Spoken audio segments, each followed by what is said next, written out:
सात पहाड़ों में मौजूद इस मंदिर में भक्तों को बहुत सारे चमत्कार महसूस होते ही रहते हैं और इस मंदिर में कुछ ऐसी भी मिस्ट्रीज है जो आपको सोचने तक पर मजबूर कर देंगी कि ये कैसे पॉसिबल है।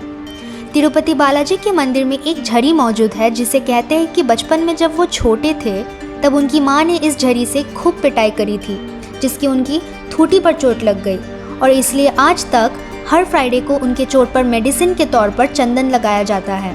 यहाँ तक कि मूर्ति के सर पर जो बाल है वो बिल्कुल असली बाल है, जो आज भी बिल्कुल रेशम और मुलायम है और उन बालों में कभी भी उलझने नहीं पड़ती। यहाँ इसलिए हर दिन करीब 20,000 के आसपास लोग केशदान की परंपरा को फॉलो करते हैं, यानी अपना बाल दान किया जाता है। माना जाता है कि केशदान करने से आपके सारे कुकर्म और पाप धुल जाते हैं। पहले विष्णु जी जब पृथ्वी पर आए थे तब उन्होंने एक दुर्घटना में अपने कुछ बाल खो दिए थे, जिसके कारण गंधर्व की एक प्रिंसेस नेम्ड नीला देवी ने अपने कुछ बाल उनको दिए और तब से भगवान विष्णु प्रसन्न होकर अपने वचन दिए थे कि जो भी उनको अपने बाल दान देंगे उसे हमेशा आशीर्वाद मिलेगा। देखने में मूर्ति बिल्कुल गर्भगृह के बीच में लगती है, पर असल में ये मूर्ति श्राइन के राइट हैंड कॉर्नर में स्थित है और ऐसा क्यों है ये किसी को भी नहीं पता। और आपको सुनकर भी ये यकीन नहीं होगा कि मूर्ति के पीछे अगर आप अपना कान लगाकर सुनोगे तो हमेशा आपको समुद्र की आवाज़, बड़ी बड़ी सी वेव्स की आवाज़ सुनाई देगी। गर्भगृह में स्थित मूर्ति के सामने जो दीपक जलती है वो कभी भी नहीं बुझती, हमेशा जलती रहती है। ये आज तक किसी को पता नहीं चल पाया है कि ये दीपक बिना तेल और घी के जलना कैसे पॉसिबल है और लोगों को ये भी नहीं पता कि किसने जलाया है, कब जलाया है और कब तक ये जलती रहेंगी।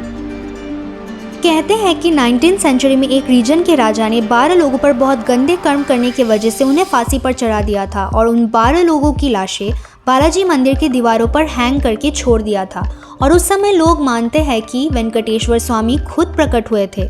उस इंसिडेंट के बाद मंदिर को 12 साल के लिए बंद रखा गया था। मूर्ति के पीछे का हिस्सा हमेशा गीला रहता है और ऐसा क्यों होता है कभी किसी को नहीं पता। वहाँ के पुजारी बहुत कोशिश करते हैं कि पीछे का हिस्सा ड्राई रहे, पर वो हमेशा गीला ही रहता है। लॉर्ड बालाजी की मूर्ति भले ही पत्थर की बनी हो सकती है, पर उस मूर्ति में पूरी जान है, इसका एहसास वहाँ के डिवोटीज़ को होता ही रहता है। मूर्ति की टेम्परेचर करीब 110 डिग्री फ़ारेनहाइट है। मूर्ति की सराउंडिंग्स काफ़ी ठंडी रखी जाती है ताकि लॉर्ड बालाजी को गर्मी ना लगे, पर फिर भी बालाजी को बहुत गर्मी लगती है। ये इससे पता चलता है क्योंकि मूर्ति हमेशा पसीने से भरी रहती है। सुबह अभिषेकम के बाद भी मूर्ति में पसीने की बूंदें दिखाई देती हैं और जब मूर्ति से ऑर्नामेंट्स निकाली जाती है नहलाने के लिए तब वो एक वार्म सेंसेशन देती है, जैसे कि इंसानों की स्किन से आती है। सुबह हर दिन मूर्ति की पूजा होने के बाद जो फूल उन्हें पहनाए जाते हैं वो वाटरफॉल्स में फेंके जाते हैं जो मूर्ति के पीछे से बहती है और पुजारी मूर्ति के बैक साइड को देखना अवॉइड करते हैं। पर अजीब सी बात यह है कि वही फेंके हुए फूल तिरुपति से करीब 20 किलोमीटर दूर येरपदु जगह में दिखाई देने लगती है। चलिए आपको एक साइंटिफिक बातें बताती हूँ। साइंटिफिकली रॉ कर्पूर और ग्रीन कर्पूर को स्टोन पर लगाने से स्टोन पर क्रैक्स और मार्क्स आ जाते हैं, पर लॉर्ड बालाजी की मूर्ति कर्पूर और बहुत सारे स्ट्रॉन्ग केमिकल रिएक्शन से रेजिस्टेंट है और उन पर कर्पूर चढ़ाने पर भी कोई मार्क्स या क्रैक्स नहीं आते। इस मंदिर में एक हिडन किचन भी है जिसमें हर दिन 3 लाख से ज़्यादा लड्डू बनाई जाती है और ये 3 लाख से ज़्यादा लड्डू हज़ारों साल पुराने रेसिपी को फॉलो करके ही बनाई जाती है।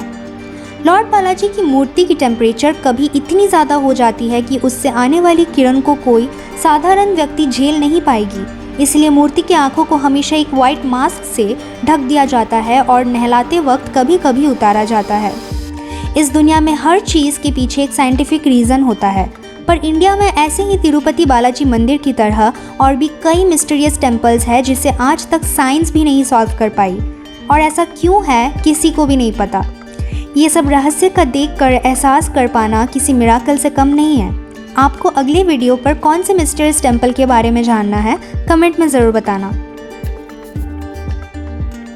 अगर आपको ये वीडियो इन्फॉर्मेटिव लगी तो जुड़े रहिए ऐसे और भी कई सारे इंटरेस्टिंग इन्फॉर्मेशंस के लिए और चैनल को लाइक, शेयर और सब्सक्राइब करना ना भूलिएगा।